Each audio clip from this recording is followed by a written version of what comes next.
قال الله تعالى في الكتاب العزيز الحكيم أعوذ بالله السميع العليم من الشيطان الرجيم بسم الله الرحمن الرحيم ولقد خلقنا الإنسان ونعلم ما توسوس به نفسه ونحن أقرب إليه من حبل الوريد إذ يتلقى المتلقيان عن اليمين وعن الشمال قعيد ما يلفظ من قول إلا لديه رقيب عتيد صدق الله العلي العظيم وصدق وبلغ رسوله النبي الكريم ونحن على ذلك من الشاهدين الشاكرين والعاقبة للمتقين والحمد لله رب العالمين. സ്നേഹം നിറഞ്ഞ സത്യവിശ്വാസികളായ സഹോദരി സഹോദരന്മാരെ, പ്രപഞ്ചനാഥനായ അള്ളാഹുവിൻ്റെ വിധിവിലക്കുള്ളത് ലംഘിക്കാതെ വ്യക്തിജീവിതത്തെയും കുടുംബജീവിതത്തെയും സാമൂഹ്യ ജീവിതത്തെയും മുന്നോട്ട് നയിക്കണമെന്ന് ആദ്യമായി എന്നോടും പിന്നീട് നിങ്ങളെയും വസിയത്ത് ചെയ്യുകയാണ്, ഉപദേശിക്കുകയാണ്. ജീവിതത്തിലുടനീളം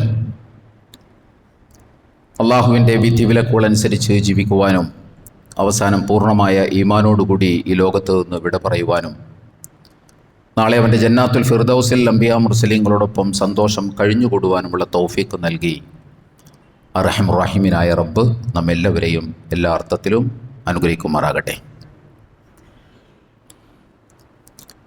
നമുക്കറിയാം,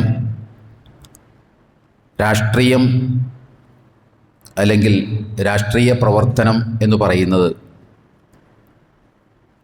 ഒരു മോശപ്പെട്ട ഒരു കാര്യമല്ല. എന്നു മാത്രമല്ല, അത് വളരെ വലിയ നല്ല കാര്യമാണ്. രാഷ്ട്രീയ പ്രവർത്തനം എന്ന് പറയുന്നത് ഒരു മുസ്ലിമിനെ സംബന്ധിച്ചിടത്തോളം സാങ്കേതികമായി പറഞ്ഞാൽ രാഷ്ട്രീയ പ്രവർത്തനം എന്ന് പറയുന്നത് അമലു സാലിഹാത്താണ്, അഥവാ സൽക്കർമ്മമാണ്. അതുകൊണ്ട് തന്നെ മഹത്തായ ഒരു ഇബാദത്താണ്. അതെന്തുകൊണ്ടാണെന്ന് ചോദിച്ചാൽ മറ്റൊന്നുമല്ല, രാഷ്ട്രീയ പ്രവർത്തനം എന്ന് പറയുന്നത്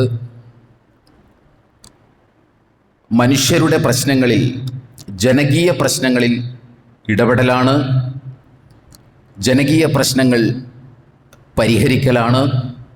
സർവോപരി നീതിയും നിർഭയത്വവും ദാരിദ്ര്യമില്ലായ്മയും ഒക്കെയുള്ള വളരെ ക്ഷേമകരമായ ഒരു സാമൂഹിക സാഹചര്യത്തിൻ്റെ സൃഷ്ടിപ്പിനെ കുറിച്ചുള്ള ആലോചനയാണ്, ചിന്തയാണ്, അതിനു വേണ്ടിയിട്ടുള്ള പ്രവർത്തനങ്ങളാണ്, അതിനു വേണ്ടിയുള്ള അധികാരം വാഴലാണ് രാഷ്ട്രീയ പ്രവർത്തനം എന്ന് പറയുന്നത്. യഥാർത്ഥത്തിൽ രാഷ്ട്രീയം എന്ന് പറഞ്ഞാൽ അതാണ്. അതുകൊണ്ട് തന്നെയാണ് അത് ഇബാദത്താണ്, അമലു സ്വാലിഹാത്താണ്, പുണ്യകർമ്മമാണ് എന്നൊക്കെ നമ്മൾ പറയുന്നത്. എന്നാൽ ഇന്നത്തെ രാഷ്ട്രീയത്തെ സംബന്ധിച്ചിടത്തോളം നേർക്കുനേരെ നോക്കിയാൽ നമുക്ക് പറയാൻ കഴിയും, ഒരു നേരും നെറിവുമില്ലാത്ത രാഷ്ട്രീയ പ്രവർത്തനമാണ് രാഷ്ട്രീയ പാർട്ടികൾ പലപ്പോഴും നടത്തിക്കൊണ്ടിരിക്കുന്നത്. പാർട്ടി പ്രവർത്തകരെ സംബന്ധിച്ചിടത്തോളം ഈ രാഷ്ട്രീയ പ്രവർത്തനം എന്ന് പറയുന്നത് നമ്മുടെ രാജ്യത്ത് അതിൻ്റെ പ്രയോഗം എന്ന് പറയുന്നത് കക്ഷി രാഷ്ട്രീയത്തിലൂടെയും തെരഞ്ഞെടുപ്പ് രാഷ്ട്രീയത്തിലൂടെയുമാണ്. അഥവാ പാർട്ടി പൊളിറ്റിക്സിലൂടെയും ഇലക്ട്രൽ പൊളിറ്റിക്സിലൂടെയുമാണ് നമ്മുടെ രാജ്യത്ത് ഈ രാഷ്ട്രീയ പ്രവർത്തനം നടത്തുന്നത്. അതുകൊണ്ട് തന്നെ നമ്മുടെ രാജ്യത്തുള്ള മിക്ക ആളുകളും, ഭൂരിഭാഗം ആളുകളും അവർ ഏതെങ്കിലുമൊക്കെ രാഷ്ട്രീയ പ്രസ്ഥാനത്തിൻ്റെ ഭാഗമായി മാറുകയോ അതിനോട് അനുഭാവം വെച്ച് പ്രകടിപ്പിക്കുകയോ അതല്ലെങ്കിൽ മനസ്സിൽ അതിനോടുള്ള അനുഭാവം കാത്തു സൂക്ഷിച്ച് ഇലക്ഷൻ വരുമ്പോൾ ആ അനുഭാവം പ്രകടിപ്പിക്കുകയും ചെയ്യുന്നവരോ ഒക്കെയാണ് നമ്മുടെ രാജ്യത്ത് ജാതി മതഭേദമന്യേ അധികം ആളുകളും. അത് അവരുടെ ജനാധിപത്യപരമായ അവകാശമാണ്, ഭരണഘടന അവർക്ക് നൽകിയിട്ടുള്ള സ്വാതന്ത്ര്യമാണ്. ഇതൊക്കെ വസ്തുതയായിരിക്കുമ്പോൾ തന്നെ നമ്മുടെ രാജ്യത്ത് ഇപ്പോൾ നമ്മൾ കണ്ടുകൊണ്ടിരിക്കുന്ന രാഷ്ട്രീയം എന്ന് പറയുന്നത് ഞാൻ നേരത്തെ പറഞ്ഞതുപോലെ നേരും നിറയുമില്ലാത്ത രാഷ്ട്രീയ പ്രവർത്തനമാണ് നമുക്ക് കാണാൻ കഴിയുന്നത്. അഥവാ രാഷ്ട്രീയം എന്ന് പറഞ്ഞാൽ അധികാരത്തിൻ്റെ സുഖം അനുഭവിക്കാനുള്ള ഒരു പദ്ധതിയും പരിപാടിയുമാണ്. അതിൻ്റെ ഒരു സൈഡ് എഫക്റ്റ് മാത്രമാണ് ജനക്ഷേമകരമായ കാര്യങ്ങളും നന്മകളും ജനങ്ങൾക്ക് ഉപകാരപ്പെടുന്ന കാര്യങ്ങളും എന്ന് പറയുന്നത് അതിൻ്റെ ഒരു ഇമ്പാക്റ്റ് അല്ലെങ്കിൽ ഒരു സൈഡ് എഫക്റ്റ് മാത്രമാണ് എന്ന് നമ്മൾ പറയാൻ നിർബന്ധിതരാണ്. പാർട്ടി പ്രവർത്തകരെ നമ്മളൊക്കെ ഒന്ന് എടുത്ത് പരിശോധിച്ചാൽ, പാർട്ടിക്കാർ ഏത് പാർട്ടി, ഞാനിപ്പോൾ ഒരു പർട്ടിക്കുലർ ആയിട്ടുള്ള ഒരു പ്രത്യേകമായ പാർട്ടിയെക്കുറിച്ചല്ല പറയുന്നത്, പാർട്ടിക്കാരെ നമ്മൾ എടുത്തു നോക്കിക്കഴിഞ്ഞാൽ ഈ പാർട്ടിക്കാർക്ക് ഈ പാർട്ടിയോടുള്ള മനോഭാവം എന്ന് പറയുന്നത് മതവിശ്വാസികൾക്ക് മതത്തോടുള്ള മനോഭാവം പോലെയാണ്. മതവിശ്വാസികൾ മതത്തെ കാണുന്നത് എങ്ങനെയാണെന്ന് ചോദിച്ചാൽ, മതവിശ്വാസികളാകുന്നത് പഠിച്ചറിഞ്ഞിട്ടല്ല. മതവിശ്വാസികൾ നമ്മുടെ രാജ്യത്ത് മതവിശ്വാസികളാകുന്നത് ജന്മം കൊണ്ടാണ്. ഓരോരുത്തരും അവരവരുടെ മതത്തിൽ ജനിക്കുന്നു, അതുകൊണ്ട് അതാത് മതക്കാരനായിട്ട് അവർ അറിയപ്പെടുന്നു, അവർ ആ മതത്തിൽ വിശ്വസിക്കുന്നു. അങ്ങനെ അതുകൊണ്ട് തന്നെ ആ മതത്തിൽ കടന്നുകൂടിയ ഒരു തെറ്റിനെയും ഒരന്യായത്തെയും ഒരക്രമത്തെയും അത് എത്ര പ്രമാണവിരുദ്ധമാണെങ്കിലും ശരി അത് തെറ്റാണെന്ന് മതവിശ്വാസികൾ സമ്മതിക്കില്ല. കാരണം അവർ ജനിക്കുമ്പോൾ അവർ കാണുന്ന ചുറ്റുവട്ടത്ത് കാണുന്ന ആചാരങ്ങളും മറ്റ് കാര്യങ്ങളും ഒക്കെ തന്നെ അത് പ്രമാണവിരുദ്ധമാണെങ്കിലും ശരി തങ്ങൾ കാണുന്ന കാലം മുതൽ ഇങ്ങനെ തന്നെയാണ്, അതുകൊണ്ട് അതങ്ങനെ തന്നെയാണ് എന്ന് വാശി പിടിക്കുന്ന, അത് മറിച്ചാണെന്ന് പറയുന്നവരോട് വെറുപ്പ് ഉണ്ടാകുന്ന രൂപത്തിൽ മതത്തെ അത്രയും വൈകാരികമായിട്ടാണ് സമീപിക്കുന്നത്. മതപുരോഹിതന്മാർ പറയുന്ന കാര്യങ്ങളെ ന്യായമോ അന്യായമോ ശരിയോ തെറ്റോ എന്ന് നോക്കാതെ, അല്ലെങ്കിൽ പ്രമാണം വെച്ച് ഒന്ന് മാറ്റുരച്ച് നോക്കാൻ പോലും സന്നദ്ധമാകാതെ അപ്പടി വിഴുങ്ങുകയും അതിനൊക്കെ ഹല്ലേലൂയ പാടുകയും ചെയ്യുന്ന സമീപനമാണ് മതവിശ്വാസികൾക്കുള്ളത്. അത് എല്ലാ മതവിശ്വാസികളുടെയും രീതി അത് തന്നെയാണ്.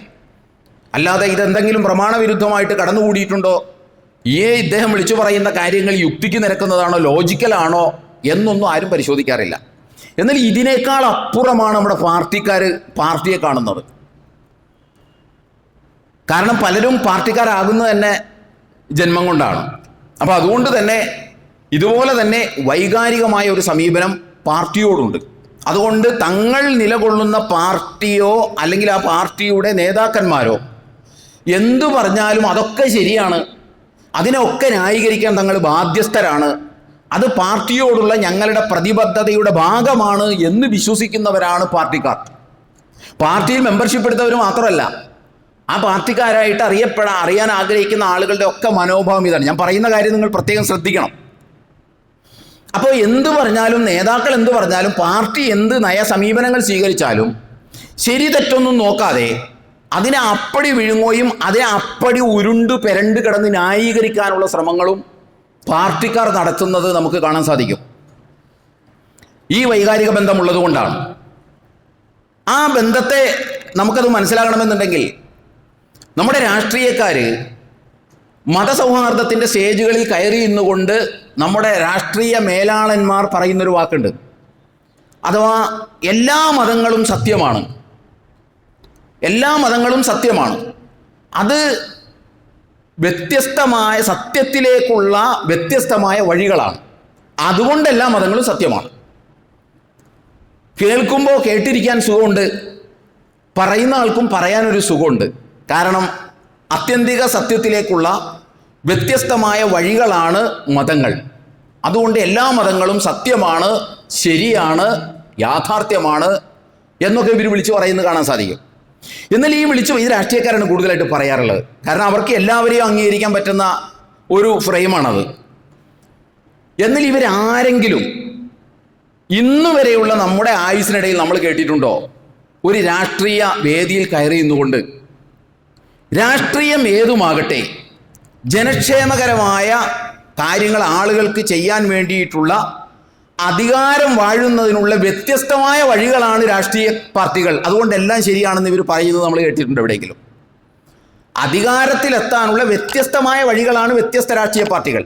ആത്യന്തികമായ ദൈവിക സത്യത്തിൽ എത്താനുള്ള വ്യത്യസ്തമായ വഴികളാണ് വ്യത്യസ്ത മതങ്ങളെന്ന് പറഞ്ഞ് നമ്മെ പഠിപ്പിക്കാൻ ശ്രമിക്കുന്ന ഇവർ സ്റ്റേജിലോ വേദിയിലോ കയറി നിന്നിട്ട് അധിക ജനക്ഷേമ പ്രവർത്തനങ്ങൾക്ക് വേണ്ടി അധികാരം വേണം, ആ അധികാരത്തിൽ എത്തിപ്പെടാനുള്ള വ്യത്യസ്തമായ വഴികളാണ് ഓരോ പാർട്ടികളും. അതുകൊണ്ട് ഏത് പാർട്ടി ചേർന്നാലും അത് ശരി തന്നെയാണ് എന്ന് ഏതെങ്കിലും രാഷ്ട്രീയക്കാരൻ വേദിയിൽ നിന്ന് വിളിച്ചു പറയുന്നത് നമ്മൾ ഇന്നുവരെ കേട്ടിട്ടുണ്ടോ? കേട്ടിട്ടുണ്ടാവില്ല. കാരണം എന്നൊരു രാഷ്ട്രീയക്കാരനെന്ന് വിളിച്ചു പറയുന്നുവോ അന്ന് ആ പാർട്ടിയിൽ നിന്ന് അയാൾ പുറത്താകും. പകരം അവർ പറയുന്നത് എന്താ? ഞങ്ങൾ ഭരിച്ചാലേ ശരിയാവുള്ളൂ, ഞങ്ങളുടെ നിയമേ ശരിയാവുള്ളൂ, ഞങ്ങൾ പറയുന്നതാണ് ശരി, ഞങ്ങളുടെ നേതാവ് പറയുന്നതാണ് ശരി, ഞങ്ങളുടെ പോളിസിയാണ് ശരി, ഞങ്ങളുടെ ഭരണമാണ് ശരി, ബാക്കിയുള്ളവരുടെ ഭരണങ്ങളെല്ലാം ജനവിരുദ്ധമാണ്, ഞങ്ങൾ ഭരിച്ചാൽ ജനാനുകൂലമായിരിക്കും എന്നൊക്കെയുള്ള വാദങ്ങളാണ് ഇവർ പറയുന്നത്. ആ വൈകാരിക ബന്ധത്തിൻ്റെ ഭാഗമായിട്ടാണ് ഈ പ്രകടനങ്ങൾ ഇവർ നടത്തുന്നത്. അതുപോലെ തന്നെ മറ്റൊരു കാര്യം നമ്മളൊന്ന് ആലോചിച്ച് നോക്കൂ. നമ്മുടെ സംസ്ഥാനത്ത് എത്രയോ മതങ്ങൾ എത്രയോ കാലങ്ങളായി പ്രവർത്തിച്ചു കൊണ്ടിരിക്കുന്നു. ഈ മതങ്ങളിൽ മതവിശ്വാസികൾ പ്രവർത്തിച്ചതിൻ്റെ ഭാഗമായിട്ട് എത്ര കൊലപാതകങ്ങൾ നടന്നിട്ടുണ്ട്. അതിൻ്റെ കണക്ക് നമ്മളൊന്ന് എടുക്കുക. എത്രയോ രാഷ്ട്രീയ പാർട്ടികൾ കേരള സംസ്ഥാനത്ത് പ്രവർത്തിക്കുന്നുണ്ട്. ഇത്രയും നാൾ ആ പാർട്ടികളെല്ലാം പ്രവർത്തിച്ചിട്ട് നടത്തിയ കൊലപാതകങ്ങൾ, അതിന് പ്രത്യേക പേര് തന്നെ ഉണ്ടല്ലോ, രാഷ്ട്രീയ കൊലപാതകമെന്ന്. രാഷ്ട്രീയ കൊലപാതകങ്ങളുടെ കണക്ക് നമ്മളൊന്ന് എടുത്തു നോക്കൂ. ഏത് കൊലപാതകമായിരിക്കും കൂടുതൽ? രാഷ്ട്രീയ കൊലപാതകമായിരിക്കും കൂടുതൽ. അഥവാ 51 വെട്ടുവെട്ടി ആളെ കൊല്ലുക, പഠിപ്പിക്കുന്ന കുട്ടികളുടെ മുൻപിലിട്ട് തലങ്ങും വിലങ്ങും വെട്ടി നുറുക്കുക എന്നൊക്കെ പറയുന്ന കൊലപാതകങ്ങൾ നടന്നിട്ടുള്ളത് ഈ രാഷ്ട്രീയ പാർട്ടികൾ വഴിയാണ്. അതാണ് ഞാൻ പറഞ്ഞത്. മതത്തെക്കാൾ വൈകാരികമായി പാർട്ടിയെ കാണുന്നത് കൊണ്ടാണ് മതത്തിലൂടെ കൊല ചെയ്യപ്പെട്ടതിനേക്കാൾ കൂടുതൽ ആളുകൾ രാഷ്ട്രീയ കൊലപാതകങ്ങളിലൂടെ ജീവൻ നഷ്ടപ്പെട്ടത്. വൈകാരിക ബന്ധം സൂചിപ്പിക്കാൻ വേണ്ടി ഞാൻ പറഞ്ഞു എന്ന് മാത്രമേ ഉള്ളൂ.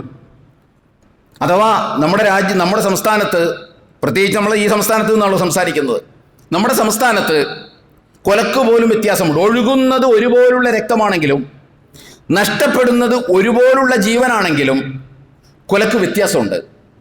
രാഷ്ട്രീയത്തിൻ്റെ പേരിലാണ് ആ കൊലയെങ്കിൽ നോ പ്രോബ്ലം എന്ന ഒരു സമീപനമാണ്. രാഷ്ട്രീയ കൊലപാതകമാണെങ്കിൽ അത് പ്രശ്നമൊന്നുമില്ല, കാരണം അത് സ്വാഭാവികമായ കൊലപാതകമാണ്. അത് എത്ര ക്രൂരമായി ചെയ്താലും അത് സ്വാഭാവികമായ കൊലപാതകമാണ്. അതേപോലെ ഈ അടുത്ത കാലത്തായിട്ട് കൊലപാതകത്തിന് തന്നെ വേറൊരു ടിഷ്യൂ ഉണ്ട്. അത് മറ്റൊന്നുമല്ല, അഥവാ മുസ്ലിമാണ് കൊല്ലുന്നതെങ്കിൽ അത് തീവ്രവാദ കൊലയാണ്, അത് ഭീകരവാദ കൊലയാണ്. ആ കൊല നടക്കുന്നതോടുകൂടി ഭൂമി കുലുങ്ങും, ആകാശം പറക്കും. അതേസമയം മുസ്ലിം അല്ലാത്ത ഒരാളെ അല്ല 8 ആളെ കൊന്നാലും അത് സാധാരണ കൊലപാതകമാണ്. അത് ബോംബെറിഞ്ഞു കൊന്നാലും അതിനൊരു തീവ്രവാദ സ്വഭാവമില്ല. അത് NIA അറ്റൻഡ് ചെയ്യേണ്ട ഒരു സ്വഭാവമായിട്ട് പലർക്കും തോന്നാറില്ല. ഭീകരവാദ കൊലപാതകമായിട്ട് തോന്നാറില്ല. അത് സ്വാഭാവികമായിട്ടുള്ള കൊലപാതകമായിട്ടാണ് തോന്നുന്നത്. ഞാൻ പറഞ്ഞു വരുന്നതെന്ന് ചോദിച്ചാൽ, രാഷ്ട്രീയ പാർട്ടിക്കാർക്ക് രാഷ്ട്രീയ പാർട്ടികളോടുള്ള ബന്ധമെന്ന് പറയുന്നത് മതവിശ്വാസിക്ക് മതത്തോടുള്ള ബന്ധത്തിനേക്കാൾ വൈകാരികമായ ബന്ധമാണുള്ളത്. അതുകൊണ്ട് തന്നെ മതത്തെ തള്ളിപ്പറഞ്ഞാൽ പോലും അവർ താൻ പ്രൈതീകരിക്കുന്ന തനിക്കിഷ്ടപ്പെട്ട രാഷ്ട്രീയ പാർട്ടികളുടെ നയനിലപാടുകളെ തള്ളിപ്പറയാൻ അവർ സന്നദ്ധമാവില്ല. മതത്തിൻ്റെ കാഴ്ചപ്പാടുകളെ തള്ളിപ്പറഞ്ഞാൽ പോലും അവർ ഇതിന് സന്നദ്ധമാകില്ല എന്നാണ് ഞാൻ പറഞ്ഞു വരുന്നത്. ഈ രാഷ്ട്രീയ പാർട്ടികൾക്ക് ഈ ഒരു വൈകാരിക ബന്ധം വരാനുള്ള വൈകാരിക ബന്ധത്തിൻ്റെ ഒരു ലക്ഷണങ്ങളാണ് ഞാൻ സൂചിപ്പിച്ചത്. ഈ വൈകാരിക ബന്ധം വരാനുള്ള കാരണമുണ്ട്, പല കാരണങ്ങളുണ്ട്. ഒന്നാമത്തെ കാരണം എന്താണെന്ന് ചോദിച്ചാൽ, ഒന്ന് ഈ ഞാൻ മതത്തിൻ്റെ കാര്യം പറഞ്ഞല്ലോ. നമ്മളൊക്കെ ജനിച്ചതും മതത്തിൽ ജനിച്ചു. നമ്മൾ മുസ്ലിമായ മതത്തിൽ ജനിച്ചത് കൊണ്ടാണ് നമ്മൾ മുസ്ലിമായത്. ഹിന്ദു സഹോദരൻ ഹൈന്ദവ മതത്തിൽ ജനിച്ചത് കൊണ്ടാണ് അവൻ ഹൈന്ദവനായത്. ക്രൈസ്തവ സഹോദരൻ ക്രൈസ്തവ മതത്തിൽ ജനിച്ചത് കൊണ്ടാണ് ക്രൈസ്തവനായത്. ആ ജന്മം കൊണ്ടുള്ള ഒരു വൈകാരികത ഉണ്ടല്ലോ. ഇതുപോലെ തന്നെയാണ് ഞാൻ നേരത്തെ പറഞ്ഞ പോലെ പാർട്ടി പ്രവർത്തകരായത്. ചിലർ കമ്മ്യൂണിസ്റ്റ് കുടുംബത്തിലാണ് ജനിച്ചത്, ചിലർ കോൺഗ്രസ് കുടുംബത്തിലാണ് ജനിച്ചത്, ചിലരുടെ നമ്മളിപ്പോൾ ഞങ്ങളുടെ കാരണവന്മാർ മുതൽ ഇങ്ങനെ ആയിരുന്നു എന്ന് പറയുന്നത് പോലെ ചില ആളുകൾ പറയുന്നത് നേർക്ക് നേരെ കേൾക്കാൻ നമുക്ക് കഴിയും. എൻ്റെ കാരണവന്മാർ മുതൽ കോൺഗ്രസ്സിലാണുള്ളത്, അതുകൊണ്ട് ഞാൻ കോൺഗ്രസ്സുകാരനാണ്. എൻ്റെ കാരണവന്മാർ മുതൽ കമ്മ്യൂണിസ്റ്റ് പാർട്ടിയിലാണുള്ളത്, എൻ്റെ കാരണവന്മാർ മുതൽ മുസ്ലിം ലീഗിലാണുള്ളത്, അതുകൊണ്ട് ഞാൻ മുസ്ലിം ലീഗുകാരനാണ് എന്ന് പറയുന്ന സെയിം മതത്തെക്കുറിച്ച് നമ്മൾ എന്ത് പറയുന്നുവോ അത് തന്നെയാണ് അവർ പാർട്ടിയെക്കുറിച്ചും പറയുന്നത്. അപ്പോൾ അതൊരു വല്ലാത്ത വൈകാരികതയ്ക്ക് ഒരു കാരണമാണ്. കാരണം ഇനി ഈ പാർട്ടിയിൽ നിന്ന് വേറൊരു പാർട്ടിയിലേക്ക് പോകുക എന്ന് പറയുന്നത് നടക്കില്ല. കാരണം നമ്മളുടെ കാരണവന്മാർ മുതൽ കോൺഗ്രസ്സിലാണുള്ളത്, അല്ലെങ്കിൽ കമ്മ്യൂണിസ്റ്റ് പാർട്ടിയിലാണുള്ളത്, അല്ലെങ്കിൽ മുസ്ലിം ലീഗിലാണുള്ളത് എന്ന വിചാരമാണ് അതിന് നയിക്കുന്ന ഒരു പ്രധാന കാരണം. രണ്ടാമത്തെ കാരണം, പലർക്കും പാർട്ടിയിൽ നിന്നതുകൊണ്ടായിരിക്കും ചിലപ്പോൾ തൊഴിൽ കിട്ടിയിട്ടുണ്ടാവുക, പാർട്ടിയിൽ നിന്നതുകൊണ്ടായിരിക്കും അവർക്ക് എന്തെങ്കിലും സാമ്പത്തിക സഹായങ്ങൾ ലഭിച്ചിട്ടുണ്ടാവുക. അതുകൊണ്ട് തന്നെ അവർ കമ്മിറ്റഡാണ് പാർട്ടിയോട്. പാർട്ടി എന്ത് നെറികെട്ട സമീപനം സ്വീകരിച്ചാലും അതിനെ ന്യായീകരിക്കാൻ താൻ ബാധ്യസ്ഥനാണ് എന്ന ബോധം അയാൾക്കുണ്ട്. രണ്ടാമത്തെ കാരണം അതാണ്. മൂന്നാമത്തെ കാരണം എന്താണെന്ന് ചോദിച്ചാൽ, പലരും പാർട്ടിയെ കാണുന്നത് തങ്ങളുടെ നെറികേടുകൾക്ക് ഒരു തണലുണ്ടാവണം, അല്ലെങ്കിൽ തങ്ങളുടെ സാമ്പത്തിക കൃത്രിമങ്ങൾക്ക് പാർട്ടിയുടെ ഒരു സേഫ്റ്റി, ഒരു വേലിക്കെട്ടുണ്ടാകണം, ഒരു ബാരിയർ, സേഫ്റ്റി ബാരിയർ ഉണ്ടാകണം, തണലുണ്ടാകണം എന്ന തോന്നലിൻ്റെ അടിസ്ഥാനത്തിലാണ്. ഇങ്ങനെയൊക്കെ വരുമ്പോൾ എന്താ സംഭവിക്കണമെന്ന് ചോദിച്ചാൽ, പാർട്ടി എന്ത് കാണിച്ചാലും, ഞാൻ പറഞ്ഞില്ലേ, ആവർത്തിച്ച് ഞാൻ പറയുന്നു, എന്ത് നേരും നിറിവും കെട്ട പണി കാണിച്ചാലും, പ്രസ്താവനകൾ ഇറക്കിയാലും, സമീപനങ്ങൾ സ്വീകരിച്ചാലും, പദ്ധതികൾ ആവിഷ്കരിച്ചാലും ഒക്കെ ഈ പറയുന്ന അർത്ഥത്തിൽ അതിനെ ന്യായീകരിക്കാൻ ബാധ്യസ്ഥരാണ് ആകുന്നത് ഈ കാരണങ്ങൾ കൊണ്ടാണ്. അത് നമ്മൾ തിരിച്ചറിയേണ്ടതുണ്ട്. അതിൻ്റെ ഏറ്റവും പുതിയ ഒരു ഉദാഹരണമാണ് ഈ അവസരവാദ രാഷ്ട്രീയം. അത് നാളുകളായി നമ്മൾ കണ്ടുകൊണ്ടിരിക്കുകയാണ്. അതുകൊണ്ടാണല്ലോ ഇപ്പോൾ ഈ അടുത്ത ഒരു സംഭവം, ഞാനത് ഹുതുബയിലൂടെ ഒരു സന്ദർഭത്തിൽ സൂചിപ്പിച്ചതാണ്. 2004 മുതൽ തങ്ങളുടെ കൂടെ നിന്ന് തങ്ങൾക്ക് വോട്ട് ചെയ്ത ആളുകൾ 2019 തങ്ങളുടെ കൂടെ നിന്ന് മാറി വേറെ ആളുകൾക്ക് വോട്ട് ചെയ്തതോടുകൂടി ആ ഇസ്ലാമിക സംഘടന തീവ്രവാദ സംഘടനയായതും ഭീകരവാദ സംഘടനയായതും അന്താരാഷ്ട്ര ബന്ധമുള്ള ഭീകര സംഘടനയുമായി ബന്ധമുള്ള സംഘടനയായി മാറിയതും ഖലീഫമാരുടെ കാലത്തേക്ക് കൊണ്ടുപോകാൻ ശ്രമിക്കുന്ന സംഘടനയായി മാറിയതും വർഗീയ സംഘടനയായി മാറിയതും കേരളത്തിൽ നടക്കുന്ന എല്ലാ സംഭവ വികാസങ്ങളുടെ പുറകിലും ആ സംഘടനയായി മാറിയതും ഒക്കെ നമ്മൾ കണ്ടതാണ്. 10-15-20 കൊല്ലത്തോളം തങ്ങളുടെ വോട്ട് വാങ്ങിയപ്പോൾ തങ്ങൾക്ക് നല്ലവരായിരുന്ന ആളുകൾ, നിലപാടുള്ള ആളുകളായിരുന്നവർ, ആദർശമുള്ള ആളുകളായിരുന്നവർ, സാമ്രാജ്യത്വത്തോട് കൃത്യമായ കാഴ്ചപ്പാടുള്ള ആളുകളായിരുന്നവർ തങ്ങൾക്കെതിരായി മാറിയപ്പോൾ അവർ ഇവിടുത്തെ ഏറ്റവും വലിയ നികൃഷ്ട ജീവിയായി മാറുന്ന കാഴ്ച നമ്മൾ കണ്ടതാണ്. എന്തെങ്കിലും രാഷ്ട്രീയ നേട്ടം ഉണ്ടായിരുന്നെങ്കിൽ അമേരിക്കയിലെ കമലാ ഹാരിസിന്റെ പരാജയത്തിന് പിന്നിലും ഡൊണാൾഡ് ട്രംപിന്റെ വിജയത്തിന് പിന്നിലും ആ സംഘടന ആയിരുന്നേനെ എന്നിവർ പറഞ്ഞേനെ. രാഷ്ട്രീയ നേട്ടം പ്രത്യേകിച്ചില്ലാത്തത് കൊണ്ടാണ് അത് പറയാതിരുന്നത്. ഇത് ഞാൻ ഈ പറഞ്ഞ പോലുള്ള ഒരു അവസരവാദ രാഷ്ട്രീയ സമീപനത്തിന്റെ ഭാഗമാണ് എന്ന് നമ്മൾ തിരിച്ചറിയേണ്ടതുണ്ട്. അതുപോലെ തന്നെ പാർട്ടിയിൽ പ്രവർത്തിക്കുന്ന ആളുകൾ, സജീവമായിട്ടൊക്കെ പ്രവർത്തിക്കുന്ന ആളുകളെ സംബന്ധിച്ചിടത്തോളം അവർ പിടികൂടിയിട്ടുള്ള മറ്റൊരു ധാരണയുണ്ട്. ആ ധാരണ എന്താണെന്ന് ചോദിച്ചാൽ, മതവും രാഷ്ട്രീയവും വേറെ വേറെയുള്ള കാര്യങ്ങളാണ്. അതിവിടെ പറഞ്ഞു പ്രചരിപ്പിക്കാൻ രാഷ്ട്രീയക്കാർ ധാരാളമായി ശ്രമിക്കാറുണ്ട്. മതവും രാഷ്ട്രീയവും രണ്ടാണ് എന്ന്. ഇത് ഏറ്റവും കൂടുതൽ പറയുന്നത് രാഷ്ട്രീയക്കാരാണ്. പക്ഷേ മതത്തെയും രാഷ്ട്രീയത്തെയും വല്ലാണ്ട് കെട്ടുപിണച്ച് നിർത്താൻ ശ്രമിക്കുന്നതാകട്ടെ അതും അവർ തന്നെയാണ്. കാരണം അവർക്ക് കേരളീയ ഇന്ത്യൻ സാഹചര്യത്തിൽ തങ്ങളുടെ രാഷ്ട്രീയമായിട്ടുള്ള വെസ്റ്റഡ് ഇൻട്രസ്റ്റുകൾ, സ്വാർത്ഥ താല്പര്യങ്ങൾ സംരക്ഷിക്കണമെങ്കിൽ മതത്തെ സന്ദർഭാനുസരണം മാറ്റി മാറ്റി ഉപയോഗിക്കേണ്ടത് അവരുടെ ആവശ്യമാണ്, മതത്തിൻ്റെ ആവശ്യമല്ലത്.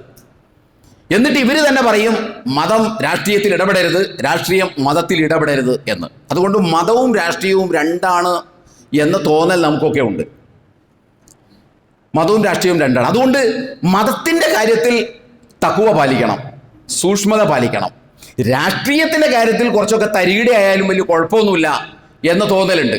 അത് തൻ്റെ പ്രതിയോഗിയെ വായടപ്പിക്കാൻ, തൻ്റെ പ്രതിയോഗിയെ നിലക്ക് നിർത്താൻ, അയാളെ തോൽപ്പിക്കാൻ, അവരെ അധികാരത്തിൽ നിന്ന് ഇറക്കാൻ, അവരുടെ പദ്ധതികൾ പൊളിക്കാൻ എന്ത് വർത്തമാനങ്ങളും പറയാം, ലക്ഷ്യം മാർഗത്തെ ന്യായീകരിക്കും എന്ന ഒരു സിദ്ധാന്തത്തിൻ്റെ അടിസ്ഥാനത്തിലാണ് നമസ്കരിക്കുന്ന പാർട്ടി പ്രവർത്തകർ പോലും ചെയ്തുകൊണ്ടിരിക്കുന്നത് എന്ന് നമ്മൾ മനസ്സിലാക്കണം. നമ്മളൊന്ന് മനസ്സിലാക്കേണ്ടത്, മതവും രാഷ്ട്രീയവും എന്ന് പറയുന്നത് ആർക്ക് രണ്ടായാലും വിശ്വാസിക്ക് രണ്ടാവില്ല. വിശുദ്ധ ഖുർആൻ അംഗീകരിക്കുന്ന ഒരു വിശ്വാസിക്ക് മതവും രാഷ്ട്രീയവും രണ്ടാണ് എന്ന് പറയാൻ കഴിയില്ല. നമുക്കത് രണ്ടാണെന്ന് പറയാൻ തോന്നുന്നത് എന്തുകൊണ്ടാണെന്ന് ചോദിച്ചാൽ, ഇസ്ലാം മതം എന്താണ്, ഇസ്ലാം ദീൻ എന്താണ് എന്ന് നമ്മൾ ശരിയായ അർത്ഥത്തിൽ മനസ്സിലാക്കാത്തത് കൊണ്ടാണ് നമുക്കങ്ങനെ തോന്നുന്നത്. അതിൻ്റെ പരിഹാരം എന്താണെന്ന് ചോദിച്ചാൽ, ഇസ്ലാം ദീൻ എന്താണെന്ന് മനസ്സിലാക്കാൻ ശ്രമിക്കുക എന്നത് മാത്രമാണ് അതിന് പരിഹാരം. അല്ലാതെ ഇത് രണ്ടാണെന്ന് പറഞ്ഞുകൊണ്ട് നടക്കലല്ല. അതുകൊണ്ട് ഞാൻ പറയുന്നത്, സത്യവിശ്വാസിയെ സംബന്ധിച്ചിടത്തോളം എന്ന് ഞാൻ പറയുമ്പോൾ, യാ അയ്യുഹല്ലദീന ആമനൂ എന്ന് ഖുർആൻ വിളിക്കുമ്പോൾ എന്നെ കുറിച്ചാണ് ആ വിളി എന്ന് തോന്നുന്ന പോലുള്ള കാര്യമല്ല ഞാൻ പറയുന്നത്. ഇപ്പം ഖുർആനിൽ കുറേ വിളിയുണ്ടല്ലോ, യാ അയ്യുഹല്ലദീന ആമനൂ എന്ന്. ഖുർആൻ ഓതുമ്പോൾ ഈ യാ അയ്യുഹല്ലദീന ആമനൂ എന്ന് കേൾക്കുമ്പോൾ നമുക്കൊക്കെ തോന്നും എന്നെ കുറിച്ചാണ് ഇപ്പോൾ അള്ളാഹ് വിളിക്കുന്നത്, യാ അയ്യുഹല്ലദീന ആമനൂ എന്നാണെന്നാണ്. ഇപ്പം നമ്മൾ പറയുന്നത് വിശ്വാസിയെ സംബന്ധിച്ചിടത്തോളം എന്ന് പറയുന്നത് ഒരു ഒഴുക്കമട്ടിൽ പറയുന്നതല്ല. മറിച്ച് അള്ളാഹുവിലും അന്ത്യദിനത്തിലും അടിയുറച്ച് ബോധ്യമുള്ള ഒരാളെ സംബന്ധിച്ചിടത്തോളം അങ്ങനെ തന്നെ നമുക്ക് പറയാൻ പറ്റുള്ളൂ. മുസ്ലിങ്ങളെ സംബന്ധിച്ചിടത്തോളം എന്നൊക്കെ പറഞ്ഞാൽ വെറുതെ ഇങ്ങനെ മൊത്തത്തിൽ ഇങ്ങനെ ഒരു പറച്ചിൽ മാത്രമായി പോകുന്നത്. നമ്മൾ അടിവരായിട്ട് പറയാൻ ഉദ്ദേശിക്കുന്നത് അള്ളാഹുവിലും അന്ത്യദിനത്തിലും വിശ്വാസമുള്ളവർ എന്നല്ല, അള്ളാഹുവിലും അന്ത്യദിനത്തിലും അടിയുറച്ച് വിശ്വസിക്കുന്ന ഒരാളെ സംബന്ധിച്ചിടത്തോളം അയാളൊരു പാർട്ടിയിൽ പ്രവർത്തിക്കുന്നുണ്ടെങ്കിൽ അയാൾ ആ പാർട്ടിയുടെ നിലപാടുകൾ, ആ പാർട്ടിയുടെ സമീപനങ്ങൾ, ആ പാർട്ടിയുടെ നേതാക്കന്മാരുടെ പ്രസ്താവനകളെ ന്യായീകരിക്കാൻ ശ്രമിക്കേണ്ടത് അത് തൻ്റെ മതമൂല്യങ്ങളോട് എത്രമാത്രം ചേർന്ന് നിൽക്കുന്നു എന്ന് നോക്കിയിട്ട് മാത്രമേ ആകാൻ പാടുള്ളൂ. അത് നമ്മൾ പ്രത്യേകം ശ്രദ്ധിക്കണം. നമ്മൾ ഏത് പാർട്ടിയിൽ നിന്ന് പ്രവർത്തിച്ചാലും തങ്ങളുടെ താൻ പ്രവർത്തിക്കുന്ന രാഷ്ട്രീയ പാർട്ടി അത് പണ്ട് ഉപ്പാപ്പ മുതൽ പ്രവർത്തിക്കുന്നതായിരിക്കാം, അല്ലെങ്കിൽ ഉമ്മാമ മുതൽ പ്രവർത്തിക്കുന്നതായിരിക്കാം. പക്ഷേ അതാത് കാലങ്ങളിൽ ഏത് പാർട്ടി ആയാലും, ഞാനിപ്പോൾ ഒരു ഇന്ന പാർട്ടി എന്നല്ല പറയുന്നത്, ഏത് പാർട്ടി ആയാലും ആ പാർട്ടിയിൽ പ്രവർത്തിക്കുന്ന മുസ്ലിങ്ങളെ സംബന്ധിച്ചിടത്തോളം, വിശ്വാസികളെ സംബന്ധിച്ചിടത്തോളം, എസ്പെഷ്യലി അള്ളാഹുവിലും അന്ത്യദിനത്തിലും അള്ളാഹുവിലും വിചാരണാ നാളിലും വിശ്വസിക്കുന്ന ഒരാളെ സംബന്ധിച്ചിടത്തോളം തങ്ങളുടെ നേതാക്കന്മാരുടെയും പാർട്ടികളുടെയും പ്രസ്താവനകളെയും നയസമീപനങ്ങളെയും അവർ മുന്നോട്ട് വയ്ക്കുന്ന കാഴ്ചപ്പാടുകളെയും ഉരുണ്ടു പെരണ്ട് കിടന്ന് ന്യായീകരിക്കുന്നതിനു മുൻപ് ആ പറയുന്ന സംഗതി താൻ വിശ്വസിക്കുന്ന മതത്തിൻ്റെ മൂല്യങ്ങളോട് എത്രമാത്രം ചേർന്ന് നിൽക്കുന്നു എന്ന് പരിശോധിച്ചിട്ട് വേണം. എന്തുകൊണ്ടാണെന്ന് ചോദിച്ചാൽ മറ്റൊന്നുമല്ല, ഒരു മനുഷ്യൻ വകതിരിവുള്ളവനായി മാറിയ ആ നിമിഷം മുതൽ അവൻ്റെ അവസാന ശ്വാസം വരെയുള്ള മുഴുവൻ പ്രവർത്തനങ്ങളും കൃത്യമായി ഒപ്പിയെടുക്കുന്നുണ്ടെന്നും അത് മറ്റൊരു സന്ദർഭത്തിൽ നിഷ്കൃഷ്ടമായ പ്രിസൈസീവായിട്ടുള്ള ഒരു വിചാരണക്ക് വിധേയമാക്കപ്പെടും എന്നതുകൊണ്ടുകൂടിയാണ്. അത് നമ്മൾ അവിടെ വേർതിരിവുകളൊന്നുമില്ല, വളരെ കൃത്യമായി, വളരെ പ്രിസൈസായിട്ട്, വളരെ നിഷ്കൃഷ്ടമായി, കണിശമായി അവിടെ വിചാരണ ചെയ്യപ്പെടും എന്ന ബോധം നമുക്കുണ്ടാവണം. ആ കാര്യങ്ങളൊക്കെ അല്ലാഹു സുബ്ഹാനഹു വ തആല വേദഗ്രന്ഥത്തിലൂടെ പറയുമ്പോൾ അവിടെയൊന്നും മതത്തെയും രാഷ്ട്രീയത്തെയും അല്ലാഹു വേർതിരിച്ചിട്ടില്ല എന്ന് നമ്മൾ തിരിച്ചറിയേണ്ടതുണ്ട്. മതവും രാഷ്ട്രീയവും രണ്ടാണ് എന്ന വിചാരത്തോടുകൂടി രാഷ്ട്രീയ പാർട്ടികളുടെ നെറുകേടുകളെ, തെമ്മാടിത്തരങ്ങളെ ന്യായീകരിക്കാൻ, അതെന്താണെങ്കിലും ശരി ന്യായീകരിക്കാൻ ശ്രമിക്കുമ്പോൾ വിശ്വാസി ആലോചിക്കേണ്ടതുണ്ട്, എൻ്റെ വർത്തമാനങ്ങൾ മുഴുവൻ രേഖപ്പെടുന്നുണ്ട് എന്ന കൃത്യമായ അവബോധം നമുക്ക് ഓരോരുത്തർക്കും ഉണ്ടാകേണ്ടതുണ്ട്. അല്ലാഹു സുബ്ഹാനഹു വ തആല അതിനെക്കുറിച്ച് പറഞ്ഞത് വിശുദ്ധ ഖുർആനിൻ്റെ 36-ാം അധ്യായം സൂറത്ത് യാസീൻ, ഇന്നാ നഹ്നു നുഹ്യിൽ മൗതാ വ നക്തുബു മാ ഖദ്ദമു വ ആസാറഹും. അല്ലാഹു സുബ്ഹാനഹു വ തആല വളരെ കൃത്യമായി പറയുകയാണ്. യാസീനിൽ നമ്മൾ സാധാരണ ഓതുന്നതാണല്ലോ, ഇന്നാ നഹ്നു നുഹ്യിൽ മൗതാ വ നക്തുബു മാ ഖദ്ദമു വ ആസാറഹും, അഥവാ മരിച്ചവരെ നാം ജീവിപ്പിക്കും, അത് ഞാനാണ്. നാമാണ് മരിച്ചവരെ ജീവിപ്പിക്കുന്നത്. അവരുടെ മുൻ ചെയ്തികളെയും ആ ചെയ്തികളുടെ പ്രതികരണങ്ങളെയും അതിൻ്റെ ഇമ്പാക്റ്റിനെയും വളരെ കൃത്യമായി രേഖപ്പെടുത്തി വെക്കുന്നുണ്ട്. ഫീമാമി മുബീൻ, കൃത്യമായ ഒരു പ്രമാണത്തിൽ രേഖപ്പെടുത്തി വെക്കുന്നുണ്ട് എന്ന് അല്ലാഹു സൂറത്ത് യാസീനിൽ പറയുന്നു. നമ്മൾക്ക് പിടിച്ചു കുലുക്കേണ്ടതാണത്. നീ ചെയ്ത പ്രവർത്തനങ്ങൾ രേഖപ്പെടുത്തുന്നുണ്ട് എന്നല്ല അല്ലാഹു സുബ്ഹാനഹു വ തആല അവിടെ പറയുന്നത്. വാസാറഹും, നമ്മളൊക്കെ നന്നായി മനസ്സിലാക്കേണ്ടതുണ്ട്. യാസീൻ ഓതുമ്പോൾ ഇതൊന്നും അറിയാതെയാണ് നമ്മൾ ഓതിപ്പോകുന്നത്. അള്ളാഹു പറയുന്നത് നിന്റെ പ്രവർത്തനങ്ങൾ കൃത്യമായി രേഖപ്പെടുത്തുന്നു എന്നല്ല, നിന്റെ പ്രവർത്തനങ്ങളും നീ പ്രവർത്തിച്ചതിൻ്റെ ഇമ്പാക്റ്റ് ഉണ്ട്, അതിൻ്റെ കോൺസിക്വൻസ് ഉണ്ട്, അതിൻ്റെ വ്യത്യസ്തങ്ങളായ പോസിറ്റീവും നെഗറ്റീവുമായ പ്രതിഫലനങ്ങളുണ്ട്. അതുവരെ കൃത്യമായി രേഖപ്പെടുത്തി വെക്കുന്നുണ്ട് എന്ന് അല്ലാഹു സുബ്ഹാനഹു വ തആല പറയുകയാണ്. ഇത് പറയുമ്പോൾ അള്ളാഹു ഒരു ഡിസ്ക്രിമിനേഷനും വിവേചനവും കൽപ്പിക്കുന്നില്ല. മതത്തിലെ രേഖപ്പെടുത്തൂല, രാഷ്ട്രീയത്തിലെ രേഖപ്പെടുത്തൂല, മതത്തിലെ മാത്രമേ രേഖപ്പെടുത്തുകയുള്ളൂ. പള്ളിയിലെ രേഖപ്പെടുത്തുകയുള്ളൂ, പാർലമെന്റിലെ രേഖപ്പെടുത്തൂല. ദീനിന്റെ കാര്യമേ രേഖപ്പെടുത്തുകയുള്ളൂ, ദുനിയാവിന്റെ കാര്യം രേഖപ്പെടുത്തൂല. ആത്മീയമായ കാര്യങ്ങളെ രേഖപ്പെടുത്തുകയുള്ളൂ, ഭൗതികമായ കാര്യങ്ങളെ രേഖപ്പെടുത്തുകയില്ല എന്ന് നമ്മളാരും പടച്ചതമ്പുരാനോർത്ത് വിചാരിക്കരുത്. പടച്ചതമ്പുരാനോർത്ത് അങ്ങനെ വിചാരിച്ചു പോകരുത്. അതുപോലെ തന്നെ അല്ലാഹു സുബ്ഹാനഹു വ തആല പറയുന്നു 17-ാം അധ്യായം സൂറത്തുൽ ഇസ്രായിലെ 36-ാം സൂക്തത്തിൽ, വലാ തഖ്ഫു മാ ലൈസ ലക ബിഹി ഇൽമൻ, അഥവാ നിനക്കറിയാത്തതിന്റെ പുറകിൽ നീ പോകരുത്. ഇന്ന സമഅ വൽ ബസറ വൽ ഫുആദ കുല്ലു ഉലൈക കാന അൻഹു മസ്ഊല. നിനക്കറിയാത്തതിന്റെ പുറകിൽ നീ പോകരുത്. എന്താ പോകരുതെന്ന് പറയാൻ കാര്യം? ഇന്ന സമഅ നിന്റെ കേൾവി, വൽ ബസറ കാഴ്ച, വൽ ഫുആദ നീ ചിന്തിക്കുന്നത്, നിന്റെ മനോഗതങ്ങൾ, ഇതെല്ലാം കുല്ലു ഉലൈക കാന അൻഹു മസ്ഊല, ഇതെല്ലാം വിചാരണക്ക് വിധേയമാകും എന്ന് ഓർക്കണം എന്നാണ് അല്ലാഹു സുബ്ഹാനഹു വ തആല പറയുന്നത്. നിന്റെ ഭൗതികമായ കാഴ്ച, ആത്മീയമായ കാഴ്ച, നിന്റെ രാഷ്ട്രീയമായ കാഴ്ച, നിന്റെ മതനിരപേക്ഷമായ കാഴ്ച, മതകാഴ്ച, വ്യക്തി കാഴ്ച, കുടുംബ കാഴ്ച, അങ്ങനെയുള്ള ഒരു വേർതിരിവുമില്ല.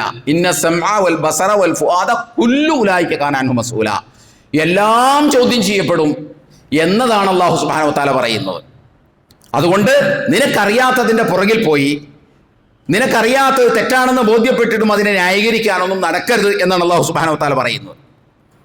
യഅലമു ഖായിനത്തൽ അയുനി വമാ തുഖ്ഫി സുദൂർ, കണ്ണുകളുടെ കട്ടുനോട്ടവും ഹൃദയങ്ങളുടെ അന്തരാളങ്ങളിൽ അതീവ രഹസ്യമായി മറച്ചുവെച്ചതും അറിയുന്നവനാണ് പടച്ച തമ്പുരാൻ എന്ന് അള്ളാഹു വളരെ വ്യക്തമായി നമ്മളോട് പറയുകയാണ്. അഥവാ ന്യായീകരിക്കാൻ നമുക്ക് പലതും ഉണ്ടാകും, പക്ഷേ നിന്റെ ഹൃദയത്തിനോട് ന്യായീകരിക്കാൻ നിനക്ക് കഴിയില്ല.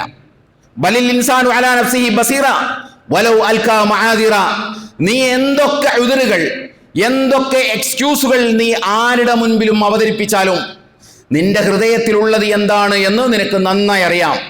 അതുകൊണ്ട് ആരെയും ന്യായീകരിച്ച് ആരെയും വാഗ്വിലാസം കൊണ്ട് വായടപ്പിച്ചാലും സ്വന്തം മനസാക്ഷിയെ അങ്ങനെ വായടപ്പിക്കാൻ കഴിയില്ല എന്നാണ് അല്ലാഹു സുബ്ഹാനഹു വ തആല പറയുന്നത്.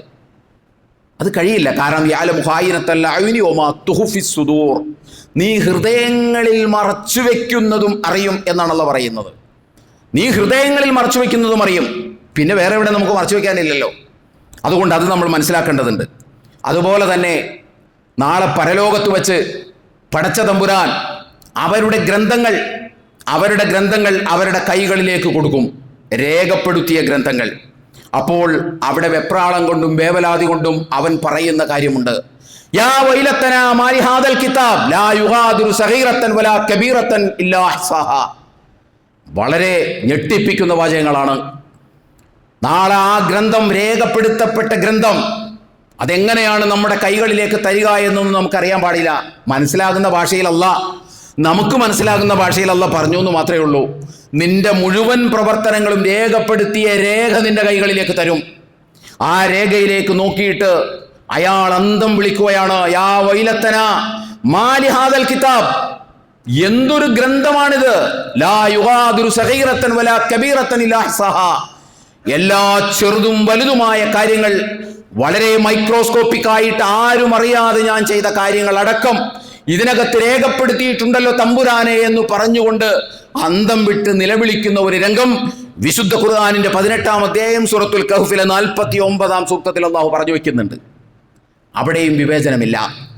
ചെറുതും വലുതുമായ, അത് രാഷ്ട്രീയ രംഗത്ത് പറഞ്ഞതാണെങ്കിലും, അത് മതരംഗത്ത് നിന്ന് പറഞ്ഞതാണെങ്കിലും, അത് സംഘടനാ രംഗത്ത് നിന്ന് പറഞ്ഞതാണെങ്കിലും, അത് കുടുംബകാര്യത്തിൽ പറഞ്ഞതാണെങ്കിലും, എന്ത് കാര്യത്തിൽ പറഞ്ഞതാണെങ്കിലും അതൊക്കെ രേഖപ്പെട്ട് കിടക്കും എന്നാണ് അല്ലാഹു സുബ്ഹാനഹു വ തആല പറയുന്നത്. അത് കണ്ടുകൊണ്ട് നാളെ അന്തം വിളിക്കും. അന്തം വിളിക്കുന്ന സന്ദർഭത്തിൽ മൻ യഅമൽ സൂഅൻ യുജ്സ ബിഹി വലാ യജിദ് ലഹു മിൻ ദൂനില്ലാഹി വലിയ്യൻ വലാ നസീറ. അന്ന് കുറ്റവാളി ശിക്ഷിക്കപ്പെടും. വലാ യജിദ് ലഹു മിൻ ദൂനില്ലാഹി വലിയ്യൻ വലാ നസീറ. അവിടെ സഹായിക്കാൻ അല്ലാഹു അല്ലാതെ നിന്റെ കൂടെ നിന്ന് രാഷ്ട്രീയക്കാരോ നേതാക്കന്മാരോ മന്ത്രിമാരോ MLA-മാരോ ഒന്നും വന്ന് കൂടെ ഉണ്ടാവില്ല എന്ന് വളരെ കൃത്യമായി അല്ലാഹു സുബ്ഹാനഹു വ തആല പറയുകയാണ്. അന്ന് നീ ചെയ്തോ, നീ അനുഭവിക്കേണ്ടി വരും. അല്ലാഹു അല്ലാതെ നിനക്കൊരു സഹായവും തരാൻ അവിടെ ആർക്കും കഴിയില്ല. അവരൊക്കെ പല മോഹന വാഗ്ദാനങ്ങളും നമ്മളോട് പറഞ്ഞിട്ടുണ്ടാകും. അതിലൊന്നും ഒരു കഥയും കാര്യവുമില്ല എന്നുള്ളത് തന്നെ പറയുകയാണ്. അല്ലാഹു മറ്റൊരിടത്ത് പറയുകയാണ്, യൗമൈദിൻ യസ്ദുറുന്നാസു അസ്താതൻ ലിയുറവു അഅമാലഹും വമൻ യഅമൽ മിത്കാല ദർറത്തിൻ ഖൈറൻ യറാ വമൻ യഅമൽ മിത്കാല ദർറത്തിൻ ശർറൻ യറാ. ആകാശഭൂമികളെ ഇടിച്ച് നിരപ്പാക്കിക്കൊണ്ട് ആ രംഗത്തെക്കുറിച്ച് സൂറത്തുൽ സിൽസിലയിൽ അല്ലാഹു സുബ്ഹാനഹു വ തആല ഇദാ സുൽസിലത്തിൽ അർദു സിൽസാലഹാ വഅഖ്റജത്തിൽ അർദു അസ്കാലഹാ വഖാലൽ ഇൻസാനു മാലഹാ യൗമൈദിൻ തുഹദ്ദിസു അഖ്ബാറഹാ ബിഅന്ന റബ്ബക ഔഹാലഹാ. അന്നാളിൽ ഭൂമി അതിന്റെ കഥകൾ വിളിച്ചു പറയും. നീ കാണിച്ച നെറികേടുകൾ ഏത് ഭൂമിയുടെ ഏത് പ്രതലത്തിൽ നിന്നുകൊണ്ടാണോ നീ ആ നെറികേട് കാണിച്ചത്, ആ ഭൂമി വിളിച്ചു പറയും, അവൻ അല്ലാഹുവേ എൻ്റെ മാറിടത്തിൽ കയറി നിന്നുകൊണ്ട് അവൻ നെറികെട്ട അഭിപ്രായ പ്രകടനങ്ങളാണ് നടത്തിയത്, അവൻ ഇതുപോലുള്ള വൃത്തികേടുകളാണ് ചെയ്തത്, ആരും അറിഞ്ഞിട്ടില്ലെങ്കിലും എൻ്റെ നെഞ്ചത്ത് കയറി നിന്നുകൊണ്ടാണ് അവനെ ചെയ്തത് എന്ന് ഭൂമി വിളിച്ചു പറയുമെന്ന് അള്ളാഹുവിടെ വ്യക്തമായി പറയുന്നതോടൊപ്പം അല്ലാഹ് പറഞ്ഞു വെക്കുന്ന മറ്റൊരു കാര്യമാണ് അന്നാളിൽ മനുഷ്യൻ വ്യത്യസ്തമായ ഭാവങ്ങളോടുകൂടി മഹ്ശറ മൈതാനിലേക്ക് നടന്നു പോകും. എന്തിനു വേണ്ടിയിട്ടാണെന്നറിയാമോ? അവൻ ചെയ്തു കൂട്ടിയ കർമ്മങ്ങൾ അവനെ തന്നെ കാണിച്ചു കൊടുക്കേണ്ടതുണ്ട്. അവനൊരു പക്ഷേ മറന്നുപോയിട്ടുണ്ടാകും, അതുകൊണ്ട് അവനെ കൃത്യമായി കാണിച്ചു കൊടുക്കേണ്ടതുണ്ട്. എന്നിട്ടല്ല പറയുന്നത് ഫമൻ യഅമൽ മിസ്കാല ദറത്തിൻ ഖൈറൻ യറ. അണുമണി തൂക്കം വളരെ അറ്റോമിക് ആയിട്ടുള്ള ലെവലിൽ അവൻ നന്മ ചെയ്താൽ അതും അവൻ അവിടെ കാണും. അത്രയും സൂക്ഷ്മമായ രൂപത്തിൽ അവർ തിന്മ ചെയ്തിട്ടുണ്ടെങ്കിലും അതും അവനെ കാണിച്ചു കൊടുക്കും എന്നുള്ള പറയുകയാണ്. അതിൻ്റെ ഗുണഫലങ്ങൾ അവിടെ കിട്ടുമെന്നല്ല അല്ല അവിടെ പറയുന്നത്. നമ്മളങ്ങനെ തെറ്റിദ്ധരിക്കരുത്. ചെറിയ തിന്മ ചെയ്താൽ അതിൻ്റെ ശിക്ഷ കിട്ടും, നന്മ ചെയ്താൽ അതിൻ്റെ ഗുണവും കിട്ടും എന്നല്ല അവിടെ അല്ല പറയുന്നത്. അവിടെ അല്ല പറയുന്നത് നീ ചെയ്ത പ്രവർത്തനങ്ങൾ മൊത്തം നിന്നെ കാണിച്ചു തരും. ആ കാണിച്ചു തരുന്നത് രാഷ്ട്രീയ പ്രവർത്തനമൊക്കെ അത് രാഷ്ട്രീയമല്ലേ, അതുകൊണ്ട് അതൊന്നും കാണിക്കൂല. മതരംഗത്ത് പറഞ്ഞത് മാത്രമേ കാണിക്കുള്ളൂ എന്നൊന്നും അല്ല അവിടെ പറയുന്നില്ല. നീ എവിടെ നിന്ന് ചെയ്തതും അവിടെ കാണിച്ചു തരും. അതിന് മതരംഗമെന്നോ മതേതര രംഗമെന്നോ മതരംഗമെന്നോ മതനിരപേക്ഷ രംഗമെന്നോ കലയെന്നോ സാംസ്കാരികമെന്നോ കളിയെന്നോ കുളിയെന്നോ ഒന്നുമില്ല. എല്ലാം അവിടെ കൊണ്ടുവരും, എല്ലാം അവിടെ കൊണ്ടുവരും. അതുകൊണ്ട് അവസാനമായി ഒരു ആയത്തോട് ഞാൻ ഉദ്ധരിക്കുകയാണ്. ആമുഖത്തിൽ ഓതി വച്ചത് അതാണ്. വലക്കത് ഖലഖ്നൽ ഇൻസാൻ വനഅലമു മാ തുവസ്വിസു ബിഹി നഫ്സുഹു വനഹ്നു അഖ്റബു ഇലൈഹി മിൻ ഹബ്ലിൽ വരീദ് ഇദ് യതലക്കൽ മുതലഖിയാനി അനിൽ യമീനി വഅനി ശിമാലി ഖഈദ് മാ യൽഫിദു മിൻ ഖൗലിൻ ഇല്ലാ ലദൈഹി റഖീബുൻ അതീദ്. ഈ ബോധത്തോടു കൂടി വേണം നാം രാഷ്ട്രീയ പ്രവർത്തനം നടത്താൻ. ഈ ബോധത്തോടു കൂടി വേണം രാഷ്ട്രീയ പ്രവർത്തനം എന്നല്ല, നമ്മൾ ദൈനംദിന ജീവിത വ്യവഹാരങ്ങൾ നടത്താൻ. എന്താ അല്ലാഹു പറയുന്നത്? വലക്കത് ഖലഖ്നൽ ഇൻസാൻ. നാമാണ് മനുഷ്യനെ സൃഷ്ടിച്ചത്, നാമാണ് മനുഷ്യനെ സൃഷ്ടിച്ചത്. അതുകൊണ്ട് വനഅലമു മാ തുവസ്വിസു ബിഹി നഫ്സുഹു. അവനോട് തന്നെ മന്ത്രിച്ചു കൊണ്ടിരിക്കുന്നത് നാം അറിയുന്നുണ്ട്. അവൻ മറ്റൊരാളോട് പറയുന്നതല്ല, അവൻ അവനോട് തന്നെ മന്ത്രിച്ചു കൊണ്ടിരിക്കുന്നത് നാം അറിയുന്നുണ്ട്. വനഹ്നു അഖ്റബു ഇലൈഹി മിൻ ഹബ്ലിൽ വരീദ്. അവൻ്റെ കണ്ടനാടിയേക്കാൾ അടുത്താണ് ഞാൻ അവനോട് സ്ഥിതി ചെയ്യുന്നത്. അതുകൊണ്ട് എനിക്ക് വേറെ ഒരു ഉപകരണത്തിൻ്റെ സഹായമൊന്നും ആവശ്യമില്ല. അവനോട് വളരെ അടുത്താണ് ഞാൻ നിൽക്കുന്നത്. ഇത് യതലക്കൽ മുതലഖിയാനി അനിൽ യമീനി വഅനി ശിമാലി ഖഈദ്.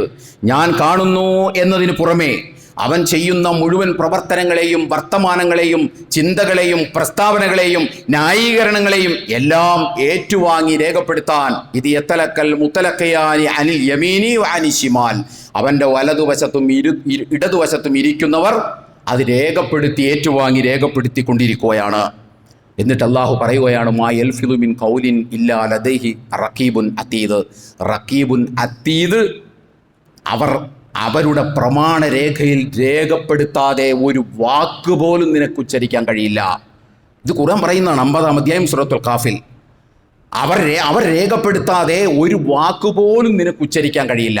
ഇവിടെ അള്ളാഹ് ഒരു ഡിസ്ക്രിമിനേഷൻ പറഞ്ഞിട്ടില്ല. രാഷ്ട്രീയമായി സംസാരിക്കുമ്പോഴെല്ലാം അത് രേഖപ്പെടുത്തൂല, മലക്കുകൾ ഇങ്ങനെ ഫ്രീ ആയിട്ട് ലെഷർ ടൈം കിട്ടിയതുപോലെ മാറിയിരിക്കുന്നു അള്ളാഹ് പറഞ്ഞിട്ടില്ല.